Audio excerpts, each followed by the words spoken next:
Welcome back. In the last class, we had discussed about stains and the principle of staining, preparation of different types of stains, then the classification of different types of stains, etc. And this is the continuation of the last class. Here we are discussing different methods of staining, some special procedures of staining, and different techniques for staining. The first is vital staining.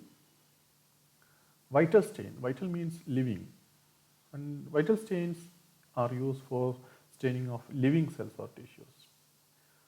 Other stains are used for dead cells, or while staining with other dyes, the cells or the tissues get dyed.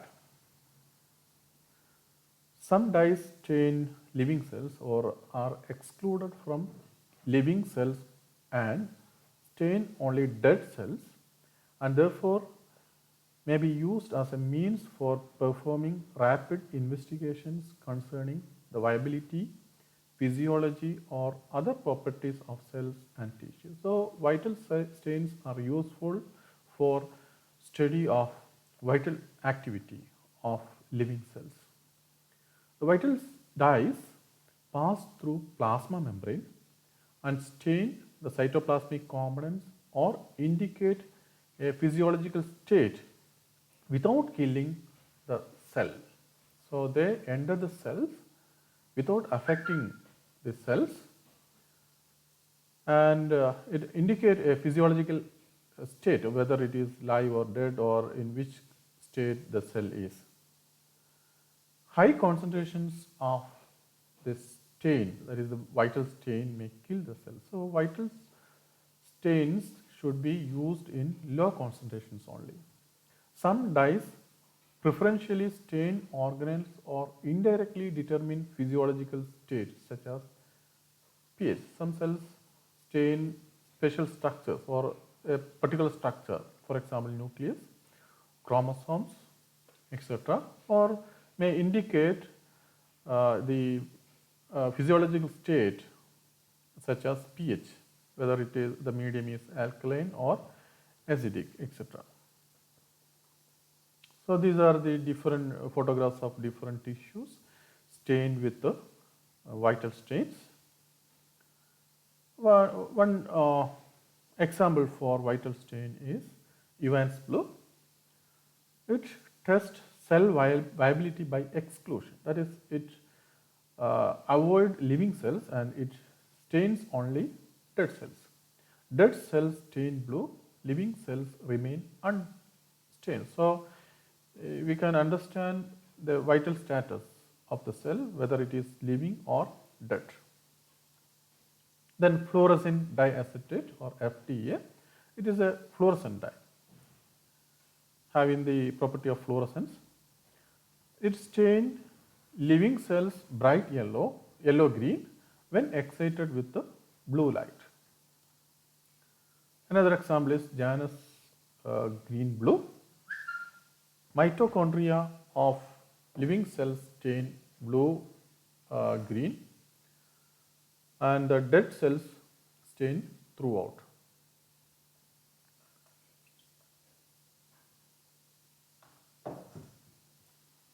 Then rhodamin B, it is a fluorescent dye, stain living cells red when excited with green light.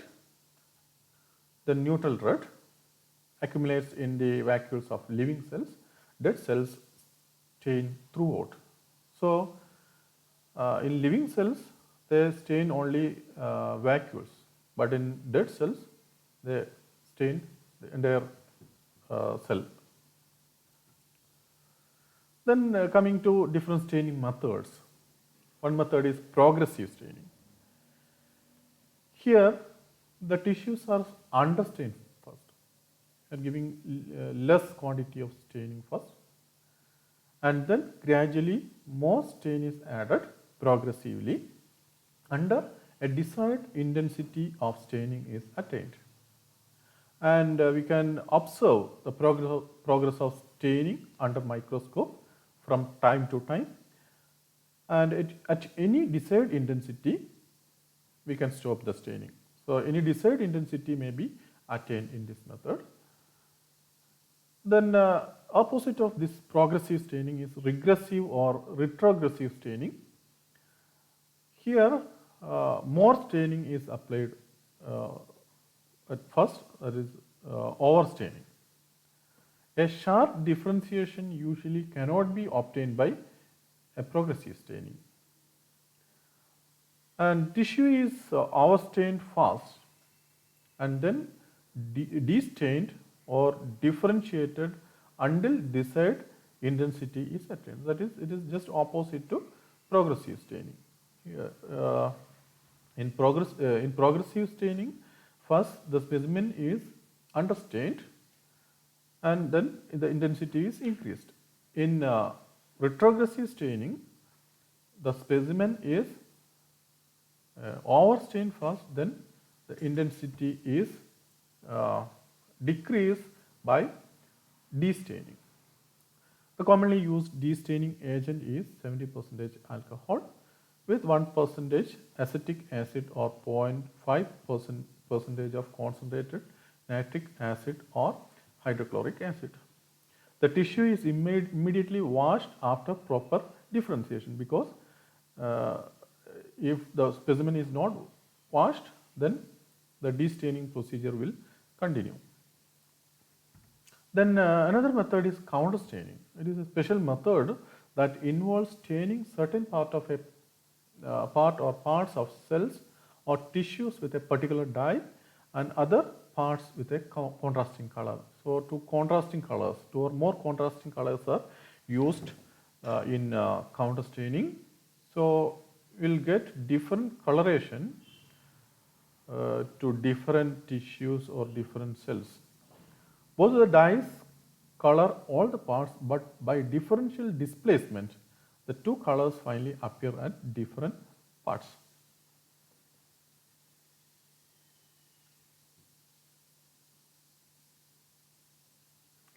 Then double staining.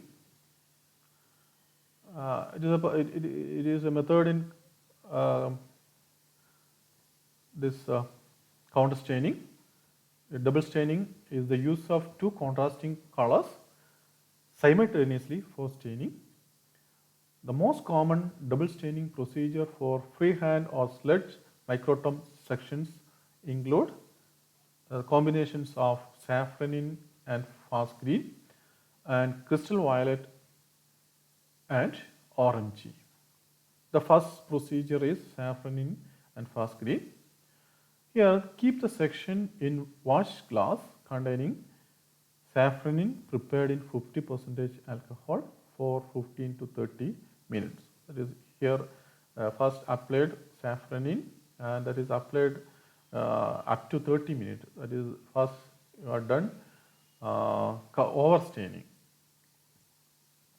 Then wash excess stain with water. Then it is dehydrated. The specimen is dehydrated in a series of alcohol in different series starting from 50% and 60, 70, 80, 90 and absolute alcohol for 2 minutes each in each change. Then counter stain with the fast green. So fast green is used as a counter stain with the safranin. Dissolved in clove oil, and only 15 seconds need to stain, only 15 seconds, because the fast green take color very fast. Then wash excess stain with clove oil. Then clear the section for a few seconds in a mixture of clove oil and the saline. Clearing is the removal of alcohol from the specimen. Then it is followed by 3 changes in pure saline. Then it is mounted in DPX, and that is a procedure for double staining with the safranin fast green combination. Then the same procedure is adopted for crystal violet and orangey. Crystal violet is used instead of safranin and orangey instead of fast green. The above procedure, the procedure discussed earlier, can be used for this combination with crystal violet dissolved in 50% alcohol and orangey dissolved in clove oil. Then coming to triple staining, and here we use three colors, three dyes simultaneously for staining. An example is Fleming's triple stain, and the combination involves three dyes: safranin, crystal violet and orangey. And this is a procedure. Put these slides in 70% alcohol, stain in a standard safranin solution for 2 to 24 hours according to the material, nature of the material. Then it is washed thoroughly in water. Then second stain is applied, stain in 1% aqueous solution of crystal violet for 15 minutes to 1 hour. Then rinse in water to remove excess stain. Then dip twice in 95% alcohol and 3 or 4 times in absolute alcohol.